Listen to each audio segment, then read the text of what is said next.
bienvenue au reportage, le magazine de la rédaction d'i24 News. Se regarder dans le miroir et haïr son corps, subir les humiliations, faire face aux préjugés et bien souvent à la violence, c'est l'histoire que partagent les transgenres, ces personnes dont l'identité sexuelle ne correspond pas à celle de leur naissance, mais qui ont décidé, malgré l'état civil, de se transformer pour devenir enfin elles-mêmes. C'est le parcours qu'a fait Michael, un jeune garçon né petite fille sous le nom de Michel, il y a 25 ans. Aujourd'hui, Michael a décidé de révéler la vérité à ceux qui l'ignorent, dont son meilleur ami. Pour l'aider à faire comprendre son expérience, mais aussi pour aider les autres, il a réalisé un film bouleversant sur sa vie de transgenre, ses épreuves, ses victoires, ses espérances. Journal intime d'un transgenre, un film de Ruti Shiloni pour i24 News.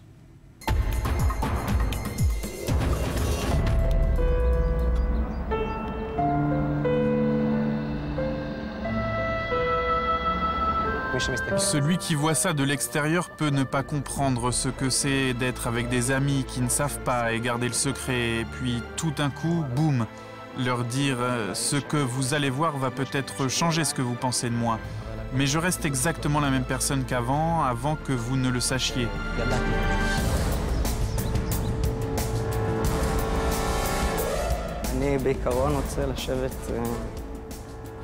Je voudrais m'asseoir là-bas, dans le coin, ici, parce que ce qui m'intéresse le plus, c'est de voir la réaction des gens. Quand Michael a décidé de franchir le pas, il savait qu'il ferait les choses en grand. Pas en tête-à-tête, pas de bouche à oreille, mais dans une salle remplie, devant tous ses camarades d'études en communication. Ces derniers ne se doutent pas que dans un instant, il leur dévoilera son grand secret.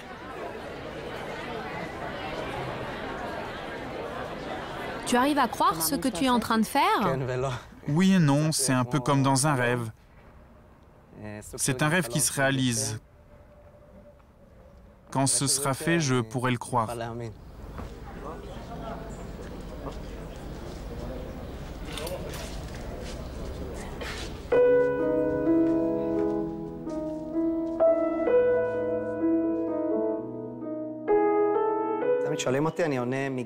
À chaque fois qu'on me pose la question, je réponds que ce n'est pas depuis ma naissance, c'est impossible.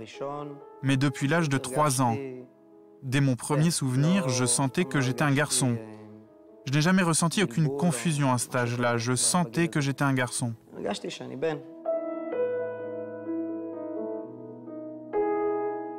L'histoire de Michael débute il y a 25 ans, lorsqu'il naît en Afrique du Sud sous le nom de Michel, une charmante et souriante petite fille. Lorsque sa famille émigre en Israël, personne ne s'imagine encore la douleur qu'elle ressent au fond d'elle.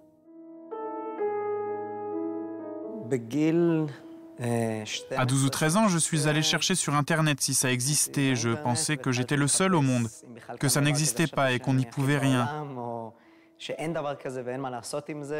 J'étais né femme et ça resterait comme ça. Tant pis. Mais j'ai continué à chercher, j'ai trouvé des vidéos de transgenres qui avaient fait leur transition.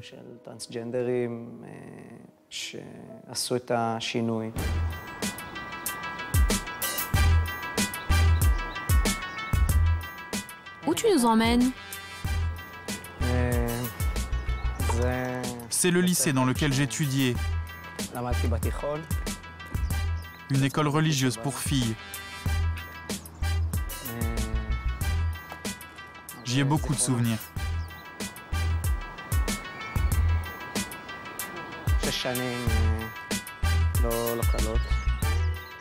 C'était 6 années difficiles, je venais souvent sur ce terrain.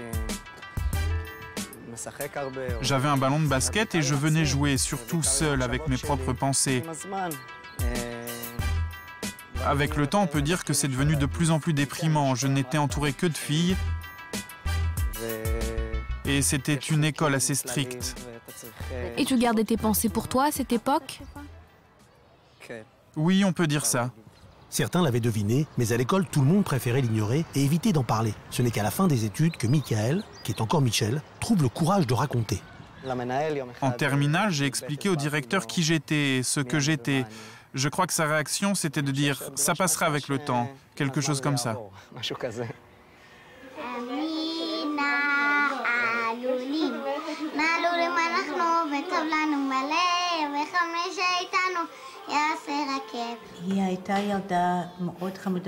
C'était une fille très mignonne et aussi très jolie. Et aujourd'hui, je ne suis pas assez beau? Aujourd'hui, les gens disent qu'il est beau. Il est beau gosse, comme ils disent. Ce sont des gens qui ne connaissent pas son passé. Il y en a aussi qui savent et qui le disent. Oui, ils disent qu'il est mignon, alors je leur dis merci.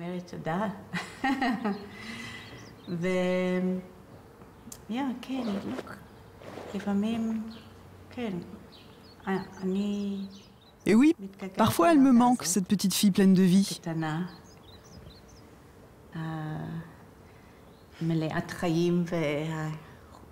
T'étais même un peu insolente. Insolent. À la maison aussi, la famille pensait que ça lui passerait. Les parents et les frères essayaient de se convaincre que c'était simplement un garçon manqué qui détestait porter des robes.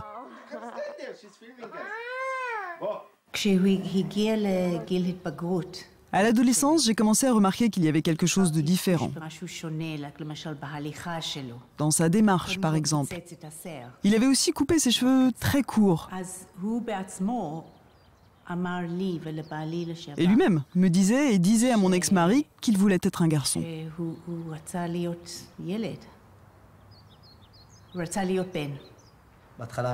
Au début, ils ont rigolé, mais au bout d'un moment, ils ont compris que j'étais sérieux. Quelques années plus tard, mon père m'a dit que peu importe qui je suis et comment je suis, il m'aimerait tel quel.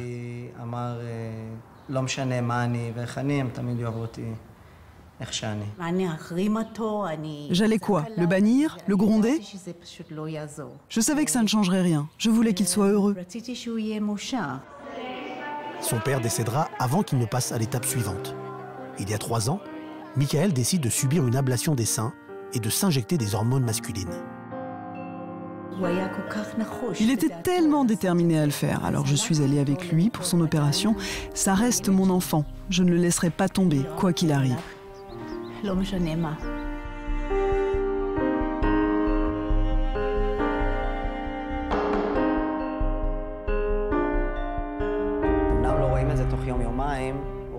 On ne voit pas de résultat de jour en jour, on voit après quelques semaines ou quelques mois. La voix aussi change. Les poils qui commencent à pousser, ce sont des petits instants de bonheur. J'étais heureux de voir mes traits changer, chaque jour était un jour encore plus heureux. Et aujourd'hui encore. Je n'ai pas encore de barbe sur les côtés, mais c'est censé pousser. Ça devrait être plus dru et plus long. Tous les ans, il s'acquitte de son devoir de réserve militaire en tant qu'opérateur radio.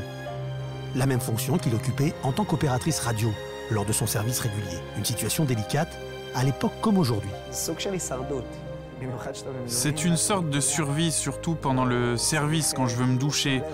Je dois faire attention à m'habiller sous une couverture, toutes sortes de situations où je suis avec d'autres personnes dans la chambre qui ne savent pas. Ce n'est pas simple, mais j'ai choisi cette vie. Je veux être comme tout le monde, alors je vis ma vie normalement.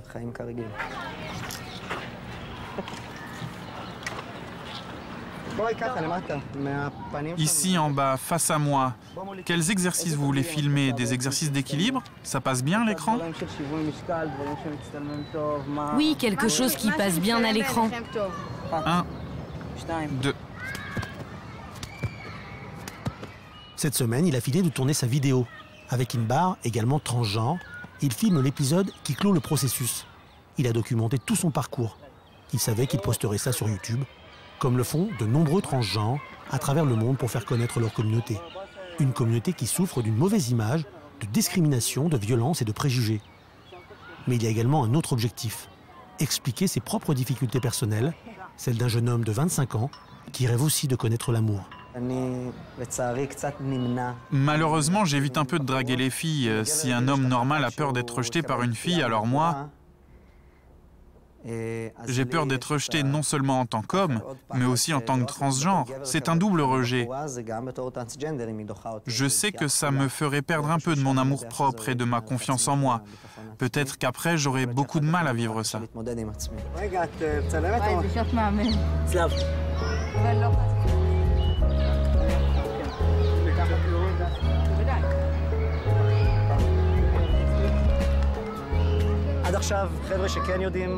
Ceux qui savent ce que je m'apprête à faire me disent que j'ai du courage, qu'il faut avoir des couilles. Mais bon, je me dis, allez, on va aller jusqu'au bout, je n'ai pas peur. On verra ce qui arrivera.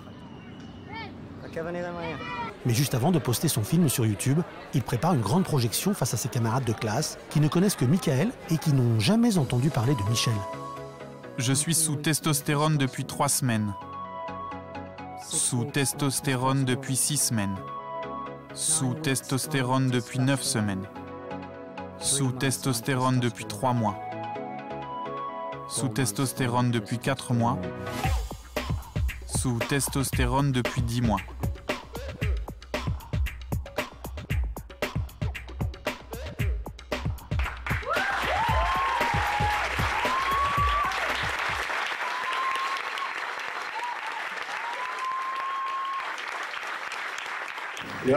Être transgenre, c'est s'injecter des hormones toutes les 3 semaines, toute la vie. C'est se regarder dans le miroir à chaque fois et haïr son propre corps. Être transgenre, c'est subir des humiliations, se faire embêter, souffrir de violences verbales et physiques. Être transgenre, c'est aller à contre-courant et s'entêter à le faire, être ce que je suis vraiment. Je suis ému.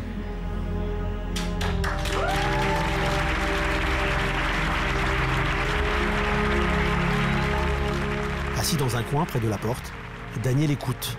C'est son meilleur ami, comme un frère. Celui qui pensait tout savoir sur Michael. Les pièces du puzzle s'assemblent.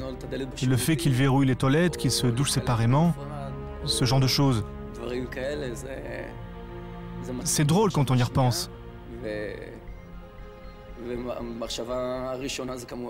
Mais sur le coup, je me suis dit que s'il ne m'en avait pas parlé, c'était de ma faute. Je suis fier de toi. Rien n'a changé. Mon pote, tu sais comment tu m'as fait pleurer aujourd'hui? Tu sais comment tu m'as fait pleurer? Pourquoi tu ne m'as pas parlé? Pourquoi tu m'en as pas parlé dès le départ? Mais pourquoi tu ne m'as rien dit? Pourquoi tu ne m'as rien dit? Ne pleure pas, mon frère. J'étais au bout de la salle et j'étais effondré. J'ai failli m'évanouir. Ne t'inquiète pas, ça ne va rien changer. Ne t'en fais pas.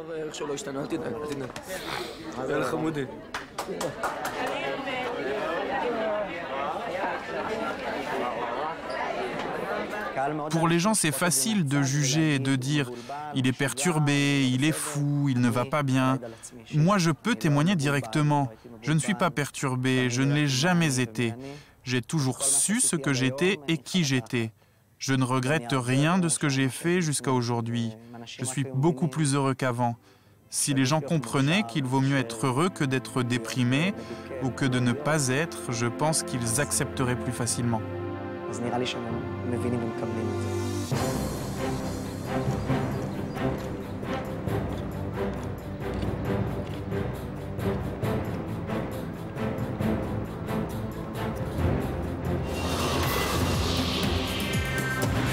Bonsoir, Shir Narmias. Bonsoir. Merci d'être avec nous. Vous êtes porte-parole de GLBT Israël, une organisation pour les droits des gays, lesbiennes, bi et transgenres. Vous connaissez Michael. Comment va-t-il aujourd'hui après son coming out? Nous avons craint qu'il se ravise ou qu'il soit mal à l'aise, mais ça n'a pas été le cas. Quand on le voit à l'écran, on ne peut pas ne pas l'aimer. Michael, c'est comme un bonbon. Il a reçu tellement d'amour de la part des gens, y compris sur Facebook, dans la rue et à la fac, qu'il n'avait aucune raison de faire marche arrière. C'est devenu une star à la fac et dans la communauté. Dans le film, il y a une scène très émouvante où Daniel, son meilleur ami, vient lui parler après la projection. Vous aviez peur de la réaction de Daniel ? Oui, dans tout ce processus, la réaction de Daniel était notre plus grande crainte. Daniel est très proche de Michael et il croit tout savoir de lui. En plus, nous savions que son opinion sur la question n'était pas des plus favorables. Mais je crois qu'il a fini par bien le prendre. Pas comme je l'espérais, mais oui, il fait un effort, il fait de son mieux pour l'accepter tel quel. C'est un processus naturel. Après 7 mois où tu penses tout savoir sur ton meilleur ami, tu découvres une telle chose, c'est normal que ça prenne du temps. Mais ils sont encore en contact, ils vont redevenir meilleurs amis, je suis sûre que tout s'arrangera. Le magazine Vogue a fait sensation il y a quelques semaines en présentant en couverture Kathleen Jenner, la nouvelle identité de Bruce Jenner, que le grand public connaissait évidemment comme le beau-père de Kim Kardashian, la star de la télé-réalité. Est-ce que ce coup de projecteur a servi la cause des transgenres ? Oui, ça a été un peu la même chose en Israël avec Michael. Pour moi, c'est ma mission, aussi bien en tant que porte-parole de l'association GLBT et en tant que journaliste pour un magazine gay. C'est ça que je recherche, ces histoires qui montrent à la communauté, et notamment aux transgenres, le vrai visage de ces gens, le côté humain, qu'il ne faut pas avoir peur de ma communauté.